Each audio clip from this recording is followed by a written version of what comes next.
young person wants to get involved in physics and in NASA, maybe, which advice would you give to them?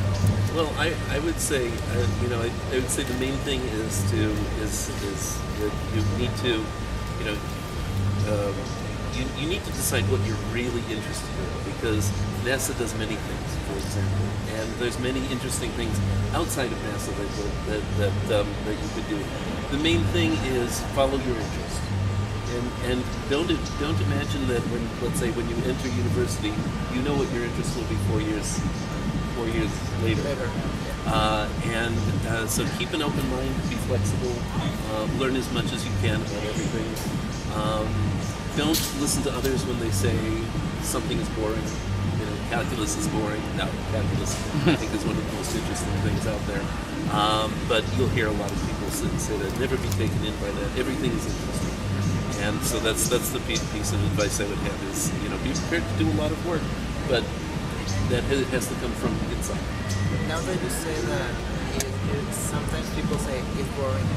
Do you ever suffer of people judging you because of being such a having specialty? Oh, you're like very intelligent, and maybe.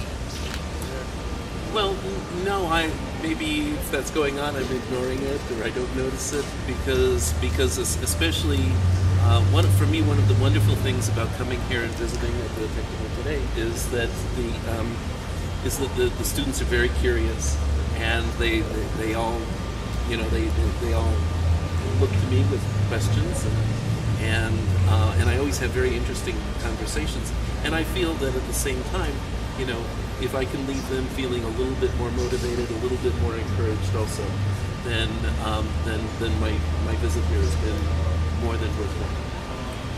So you didn't suffer when other people told you were a nerd? Not since the 5th grade. It hurts when you're a child, but because it was something that, you know, I sincerely was interested in and wanted to pursue. You know, they could say whatever they wanted. You were passionate. I was passionate. So passion is one of the things you recommend. Passion is yes, yeah, absolutely. Well, do you see any problems for people interested in getting involved in this area of study? Like, there's not enough money, or is it too difficult to success in this area? Well, I would never claim that there's a lot of money in it. Although, you know, some people manage to invent something and are very clever with using patents or, you know, other ways to use that to succeed. But if you want to make money, don't go into science.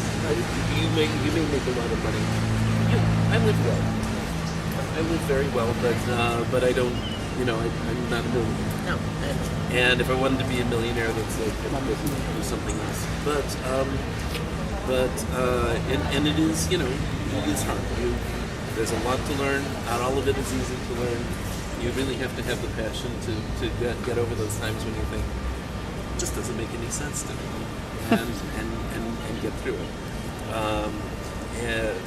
But you know, other than that, there's no barriers. I would say that one thing that I would advise people is not to become too narrow. What I have seen sometimes in people I've known well is that they become too specialized, and their area of specialization was maybe very interesting at the time that they started graduate school and started as undergraduates, and then by the time they were done with their training, it had gone out of fashion, or people had discovered that there were problems that, you know, that wasn't practical, or something like that.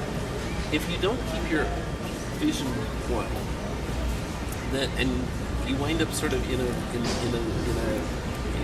very narrow area, and then it turns out that in that narrow area there's not, you know, there's no money for research, or you know, there might be other problems.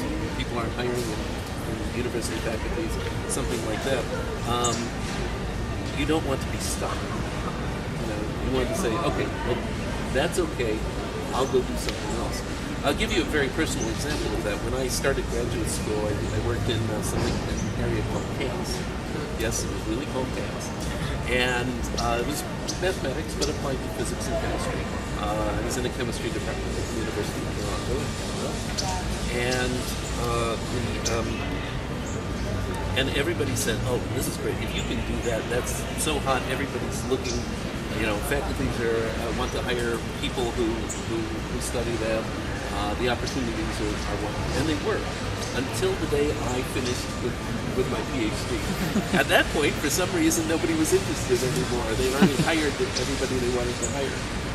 But fortunately, I had other interests besides chaos. Ed, thank you for your time, and I really appreciate it. Well, you're very welcome. I have something for you. Thank you so much. Thank you so much. Bueno, las palabras del ingeniero Abram Celarier nos han enseñado que los eventos que han pasado a nuestro alrededor nos definen tanto en nuestras ideas como en nuestros sueños. Al mismo tiempo, los conocimientos también van cambiando gracias a los eventos que han pasado día a día. Esto obliga a las personas a informarnos constantemente para ser competitivos en una sociedad tan globalizada. Otra cosa que debemos de considerar es que los conocimientos como la física y la biología ya no se pueden estudiar en diferentes campos. Se tienen que interconectar para que podamos ser más flexibles en nuestros estudios y adaptarnos a los problemas que puedan surgir en nuestra profesión. Pero todo lo demás no tiene validez si uno no tiene la motivación y la curiosidad por seguir aprendiendo.